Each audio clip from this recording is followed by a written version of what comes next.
السلام عليكم، ازيكم؟ موضوع الدواره لما بتيجي تفضل دايس على المارش شويه كده، يعني بتتقل ايدك على المارش شويه عشان الموتوسيكل يدور، او تضطر تزود سنه بنزين. لان الاستاذ ابراهيم زنكل والاستاذ يوسف محمد كانوا اتكلموا في الموضوع ده. المشكله دي عندهم هما الاثنين. قال لك انا بفضل دايس على المارش شويه كده عشان الموتوسيكل يقوم، ولو ما فضلتش انا دايس على المارش شويه كده بكون محتاج اسند سنه بنزين. هي المشكله فين دلوقتي؟ عشان خاطر الموتوسيكل يدور على طول.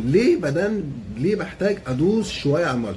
فهنا يا رجاله هنشوف الموضوع ده. انا بسال، كنت سالت سؤال بقول له هو المارش بخيره بحالته؟ يعني لو كان المارش بحالته يبقى ما فاضلش غير قصه الكهرباء، تمام كده.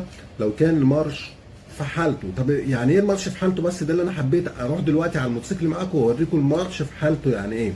ما هو كده كده بتفضل انت دايس شويه على المارش كده، بتقل ايدك كام ثانيه كده عشان يقوم. فايه بقى المارش في حالته؟ المارش في حالته يعني المارش تحسه خشن معاك، عافي معاك، صوت المارش طبيعي طالع معاك، بس الموتوسيكل ما بيقومش الا لما تفضل دايس شويه. القصه كده بتبقى ايه؟ ما لو قلت لك المشكلتين دول يا مارش يا كهرباء، طب امتى تعرف انها مش مارش؟ لو المارش ده في حالته. تعال نشوف المارش في حالته ازاي يعني. تعال نشوف على الموتوسيكل. شوف يا رجاله، تعال بس نجرب الاول ندور من غير ما نسند بنزين ولا اي حاجه ونشوف ايه الدنيا. تمام، دي الدواره يا رجاله على طول من غير ما تسند بنزين ولا تعمل اي حاجه.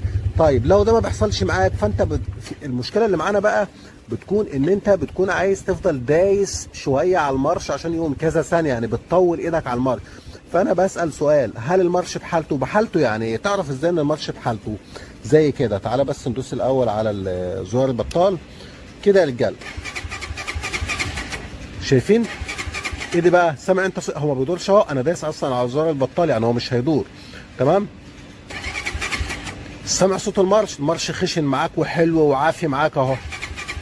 تمام، هنا المارش كده بحالته. يبقى فاضل المشكله فين بقى عندك؟ فاضل المشكله كده في الكهرباء. مشكله كده يا رجاله في الكهرباء بتشمل البوجيه. تمام، دي معنى كلمه المارش بحالته. لان سؤالي لما بقول هو المارش بحالته ولا لا، ما الناس ما بتبقاش عارفه يعني ايه بحالته دي. ما هو الموتوسيكل ما بيقومش، يعني المارش ممكن يكون مش في حالته. لا، لو صوت المارش زي ما انت شايف كده فده مارش عافي حلو في حالته. يبقى الاحتمال الاخر وهو الكهرباء وتشمل البوجيه. واحنا هنا يا رجاله بنتكلم في نوع محدد من المشاكل، نوع محدد. يعني انت ما يبقاش عندك مشكله ثانيه في الدواره فتسمع اللي انا بقوله فتقول ايه يا عم اللي انت بتقوله. لا، بكلمك في نوع محدد اهو. النوع المحدد ده بقى، النوع المحدد ده اللي هو بتحتاج تفضل دايس شويه على المارش عشان الموتوسيكل يقوم. لكن لما بيقوم خلاص وبسخن خلاص مفيش مشكله يعني. تمام، اهو بيحتاج تدوس سن على المارش عشان الموتوسيكل يقوم. بيتاخر، هو ده اللي احنا بنتكلم فيه، لكن بيقوم.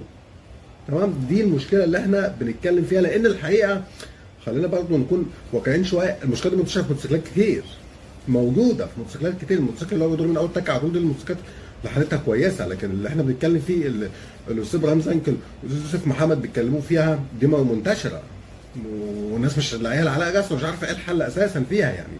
فده القصه يا رجاله. السلام عليكم ورحمه الله وبركاته.